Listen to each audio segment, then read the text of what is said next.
ato ang Bombo Radio Cagayan de Oro alang sa itong Bombo Reports Mindanao Connection, pinagi ni Bombo Pete Gambi. Regional Director, si Pro-Tem Brigadier General Jason De Guzman.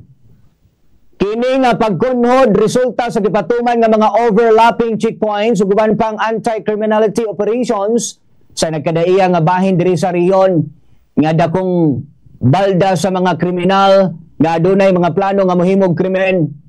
Ibutyag karon sa tigpamaba sa Police Regional Office 10 mga kabombo. Pinaagi ni Police Major Joan Navarro nga nahimong epektibo ang anti-criminal strategies ni De Guzman tungod sa klaro nga mensahe sa lower units ug mismo sa komunidad. Sulod sa iyang sobra gatos kaadlaw.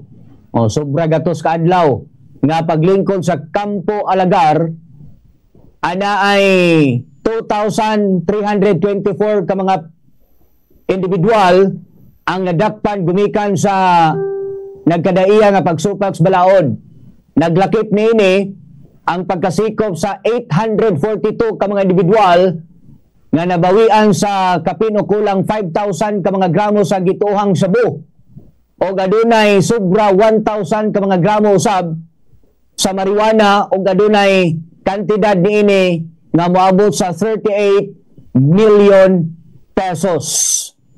So hinaot mi mga kabombo nga kining mga bag-o karon nga mga paghitabo sa among palibot diri sa Region 10, ilabi na kining mga kaso sa rape, adunay mga patay, unta di na ni masubli mga kabombo. Kay karong bulana diri sa amo, aduna toy katong college nga giingong gisuwayan og rape gipatay. Des Bukidnon, adunay gi-rape sab nga gipatay mga kabombo 5 anyos pa. Yeah. O adunay mga gitabo diri sa mga pagpamusil patay. So hinaot mi nga mga kabombo kini di naunta ni nga masubli pa sa umaabot nga mga bulan. Unta magtuloy-tuloy ning giingon nga pag-ubos sa crime rate diri sa amo sa Northern Mindanao unta no mga kabombo. Mao ka ng pagpabarog sa anong hugna sa ato mga balita pabarog kay kanong hugna dito sa Bombo Radio Davao pinaagi ni Bombo Danica Baguio. Daghang salamat Bombo Radio Cagayan de Oro Bombo Pete Gambe unalakat sa mga panahon karon hapsay kaayo ang among kawanangan walay mga timailan nga adunay umalabot nga usab nga mga pag-ulan pagpabarog na sa kadong hugna sa mga balita nga among nahipos dinhi sa Davao Region gumikan ni atong milabay nga adlaw si kanhi Pangulong Rodrigo Duterte nanawagan og gikwestiyon ang Kongreso sa nahimong pagpasama matud pa sa 2025 national budget sa ilang opisina kay sumala matud pa nangayo og nanawagan si FPRRD nga kung pwede daw matud pa i-explain sa lower house kung sa Congress og nganong ana ang nahitabo no nga blanco ang mga pipila nga sumala pa no kabahin na usab niini nga maong gibulgar ni FPRRD gipakita sad ni Congressman Isidro Ungab nga kulang ang mga datos sa Bicameral Conference Committee report sama daw sa agricultural o Fisheries Modernization Program sa Department of Agriculture kung DA diin ang budget alang sa National Irrigation Administration kuniya Philippine Coconut Authority kung PCA blanco kung walay gideklarad nga saktong nga kantidad. Di na mo lagi na kung atong balikan ng example sa maong nga kabahin sa gipirmahan niya President Ferdinand Bongbong Marcos Jr. kainumduman sa pag-commemorate sa nahimong sakripisyo kamatayon ni Dr. Jose Rizal ni atong milabay nga Disyembre 30 to 2024 human ato midalikyat sa Malacañang nga atong Pangulo aron pirmahan ang maong 2025 national budget diin kung atong balikan the amount of blank nga questionable kaayo nganong wala daw gibutang ang eksaktong kantidad sa budget. The amount of blank shall be appropriated herein for the provision of agricultural input assistance and services including hybrid seeds, inorganic fertilizer, soil ameliorants, agricultural drone services, 2RS BSBA registered rice farmers. Nga mo lagi na walay insakto nga kantidad ko na budget ang gibutang, puro ra blanco, nga mo ni nahimong questionable karon nganong ing ana, no, gitugutan sa Kongreso nga pirmahan og wala man lang daw matod pahalos nga gituki og tarong ang maong tawag niini, ang maong budget. Anyway, kabahin niini willing man pud daw, no, ang kani Pangulong Duterte nga paminawon ang kabahin sa maong Kongreso og nganong ing ani ang nahitabo na usab sa pikas bahin ng usab sa mga balita kay atuan lang nato kadali ang Tagum City kay adunay usa ka amahan ang giputlan og ulo sa iyang kaugalingong anak ang patay. Kabsan sa kinabuhi ang usa ka amahan human nga giputlan ni sa ulo ug ulo sa iyang kaugalingong anak. Ito ni nahitabo sa Purok 1A Gapas, Barangay Madaong, Tagum City. Kagahapon ni sa buntag nahitabo diin sumala pa sa report. Dako na lamang daw kakurat sa mga silingan nga nagkaguliyang sulod sa panimalay sa biktima og suspitsado. Diin nasaksihan nga human ang insidente nagkadugo pa matod ang suspect nga nagbitbit og lagaraw sa dihang misulay nig duol ngadto sa mga silingan, rason nga nag-iniyahay sab og dagan ang mga kasilinganan. Dayon mayo na lang kay naay malumong kasing-kasing nanawag ngadto sa korpo sa kapulisan og gilayon sab nga naaksyonan ni kay sumala pa sa gipaguwang report gikan sa otoridad ang suspitsado tapad ang iyang amahan, wala na pud day maulagi na, no, nga adunay gibuhat nga insidente nga gawas pa sa giputlan og ulo ang biktima sa iyang kaugalingong anak gilaplapan sab ang tiyan nga daw nakaingon pud ang uban nga unsa man ni wakwak man siguro ni suspitsado o kay humani ang gilaplapan ang tiyan sa iyang amahan. Gihabwa sa niini, excuse me sa nagakaon karon ang tinai sa iyang amahan. Unya ang nakaapat pa gyud og medyo questionable ba. Ug nganong gibuhat ni niya kay human niyang gilaplapan ang tiyan, gihabwa ang tinai, ang kasing-kasing uban pa nga mga organ sa iyang amahan gipangsangit niya ngadto sa nagkadaiyang punuan gawas sa ilang panimalay. Kay sa karon gusto pa nga di mapanggod kayong mutingog ang suspitsado, no, kay gusto nilang mahibalan unsay motibo sa mao nga krimen. Gani ang ulo sa biktima padayon pa usab nga ginapangita kay sumala pa sa suspect. Iya na daw gilabay ngadto sa sapa mo nang nanawagan ang otoridad ngadto sa mga residente nga nakapuyo sa naasoy nga dapit nga kung pwede og makakita daw og ulo nga naglutaw-lutaw gilayon kini nga itaho sa pinakaduol nga istasyon sa kapulisan aron nga mahatagan man lang at least og disente nga lubong ang biktima. Bombo Radio Philippines, Mindanao area mao kan ang pagpabaroga sa kanang hugna sa mga balita atong ipasa ang linya ngadto sa Bombo Radio Jensen pinaagi ni Bombo Louie Aguilar. Salamat Bombo Radio Davao, Bombo Dalika Baguio, Bombo Radio Philippines, Mindanao area, mayong buntag kanatong tanan o nalakas sa panahon diri karon sa among dakbayan, nindot ang among lakas sa panahon, hawan ang kawanangan og wala mi nakasinati na og mga pag-ulan. Pero lao man namo ning adlaw nga init gyapon sa gahapon nga nindot ang lakat sa panahon. Sa ikatulong hugna sa mga balita sa Bombo Report sa Mindanao Connection, pailawom na sa protective custody ang usa ka pulis diri sa among dakbayan. Human nga gireklamo sa pagpanglugos o iman girilib po sa pwesto ang Women's Children Protection Desk kung WCPD human sa wala po paghatag o aksyon sa reklamo sa usa ka batalong babae nga kolehiyala nga giamong-amongan aning usa ka membro sa among kapulisan nga na-assign sa usa ka presinto diri sa Dakbayan. Ang reklamo sa usa ka kolehiyala nga estudyante nahitabo kini kaniadtong kapistahan ni Senyor Santonio Libula kaniadtong Enero 15 sa dihang nag-abot kini sa kaila sa iyang kauban sa pagpamiesta dinhi yang nahimamat ang pulis nga nakigdungan pagpangaon ngadto kanila.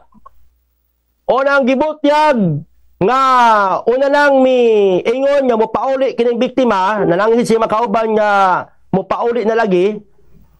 Unya ang kauban nga namista aning biktima nagdumili kay lagi mag-inom pa daw sila sa mga higala. So dito ang nahitabo ni tingog ang pulis, niingon ang pulis nga ni voluntaryo niingon nga siya kuno na lang ang muhatod sa Pinoy-anan aning nasampit nga kolehiyala. Dito, sumala pa sa complainant nga estudyante nga samtang angkas kini sa motor sa pulis. Daghan kuno giagian nga mga imnanan aron siya paimnon una sa ihatod sa pulis ngadto sa iyang gipuy-an. Pipila lang ka oras daw nalipong na kining babayi, kining biktima. Unya gidala daw siya sa pulis sa usa ka lugar nga duol lang sa estasyon sa kapulisan kundi dito gihimo ang pag-among-among kaniya. Ulahin ang nabalaan sa iyaan sa biktima na itabo sa dihang dili na normal ang linihukan ini nga daw adunay kahadlok o kalisang kinasampit nga complainant. Hangtod nga sa ulahi nakatug-an yun ang biktima nga giamong-amongon siya sa usa ka pulis. Nahitabo dali kining miadto sa presinto sa kapulisan aron iklamo ang nahitabo ngadto kaniya. Pag-abot sa investigador sa Women's Children and Protection Desk, ang tambag niingon nga ikaligo lang na. Kay gawas kuno nga pulis ang gireklamo, basig mawad-an kuno trabaho ang pulis, unya daghan pa gyud daw kini og loan. Dungan sa pagsulti sa taga WCPD nga masuko kuno kaniya ang pulis nagipanganlan sa biktima kung pahibalon sa kining reklamo. So murag wala nang hilabot ang taga WCPD. Anay tabo giingnan na lang ang complainant nga gitagaan siya na pulo ka adlaw nga mobalik kung nakadesisyon na kini nga mukiha batok sa nasampit nga pulis. Ang resulta sa gipakita sa otoridad daw nadismaya ang ginikanan aning nasampit nga o aning mao panghitabo Bombo Radio Mindanao. Kinadestino ba din usa ka pulis no, na destino ni kining nasampit sa usa ka police station sa Mundakbayan gumikan kinakahimo kini o nahimo kini investigador o tigpaniid o mao niyang background nahimo ning investigador no kining pulis nga gireklamo. O pinaagi po sa Bombo Radio nangayos nagtabang kini nga kabanay mao tong gipakitang pamaagi og nakaabot gyud sa opisyal sa kapulisan o giaksyonan dayon kini o girelieve sa katungdanan ang investigador sa WCPD sa usa ka presinto ning among kapulisan. Unya gipailawom o gimanduan niya ipalawom sa restriction nasabi ka pulis og ipakustudi sa GCPO gikan sa iyang istasyonan. Magatubang kini og kasong administratibo gawas sa kasong kriminal kining pulis sa paglugos lakip ang police in charge sa WCPD nga unang gipangayon og tabang sa reklamante o mag-apil po sila sa kasong administratibo. So ongoing karon ang investigasyon ani hangyo ang PNP nga di sa panganlan tungod kay ila pang sutaon pag-ayo kining reklamo sa usa ka batan-ong babae. Bombo Radio Philippines, Mindanao area, muli katulong hugna sa balita sa Bombo Reports, Mindanao Connection. Ato ipasa ikaupat sa Bombo Radio Butuan, pilagi ni Bombo, Benji Ibarasan. So, Johnson, sa moang Lakats Praon, dari sa Mundakbayas, Butuan, garo mga rasa. Nagpabiling mabugnaon kaga hapon, doon ay mga ginagmay pag-tutaligsik, pag-ulan-ulan, nga mong nasinatian. Detalye na sa ikaupat nga hugna sa mga balita sa Bombo Reports Mindanao Connection. Malapuson ug malinaon ang kapiestahan sa patron Senior Santo Niño sa may Santo Niño Diocesan Shrine, Barangay Libertad, ding among siyudad sa Butuan kagahapon adlaw. Kansa gidugo kini sa bagang duot sa katawhan nga mga devotos o devotas sa patron na Senior Santo Niño.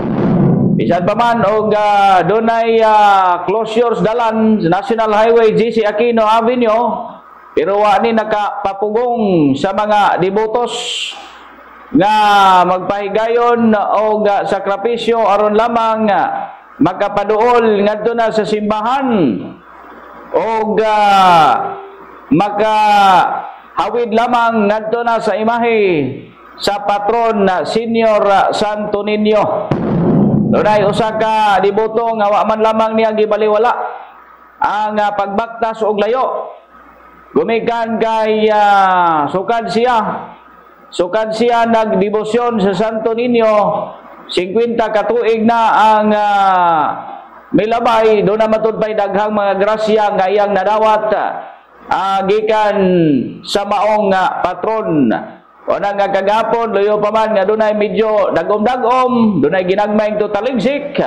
Wani magkapapugong sa mga devotos o gagapasalamat ang mga otoridad nga naimong malinaon malampuson ang mong kapiyastahan nga sagad dugokon gini sa daghang mga devotos diri sa among syudad o sa kasigbit nga riyon sa Caraga Region.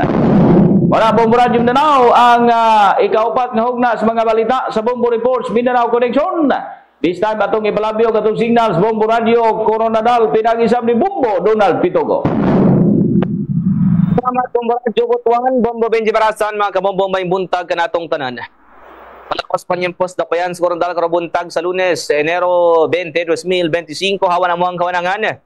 Ugula po'y natala nga pag-ulan sa mong dakbayan sa bilang 12 oras sa muang area of responsibility. Paparog na sa ikalimang hugna sa mga balita sa Bombo Reports Mindanao Connection.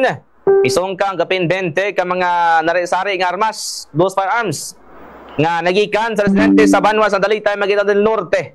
Isong ka kini sa 1st Mechanized Battalion. Sumala pa Lieutenant Colonel Robert Bitita, Commander ng 1st Mechanized Battalion.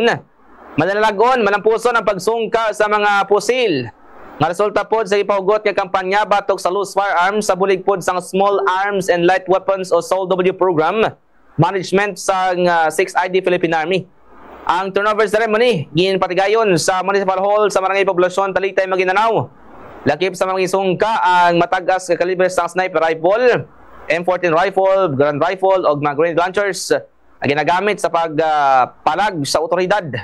Ang mga armas luthang ang gipresentar kay Lieutenant Colonel Bitita kay Colonel Ricky Bunayog, Acting Brigade Commander ng 6th of 1st Fire Brigade o gintabungan pod sa pilag ka mga opisyal sa maong lugar.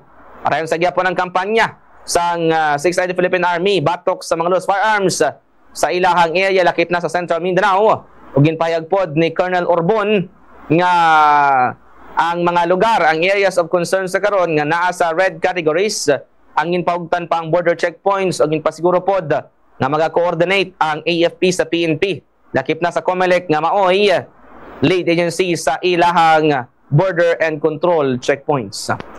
Mao ka na naipos nga balita nagikan sa area of responsibility sa Bombo Radio Coronadal. Ating ibalik ang koneksyon sa Bombo Radio Cagayan de Oro, pinakang Bombo Pete Gambe.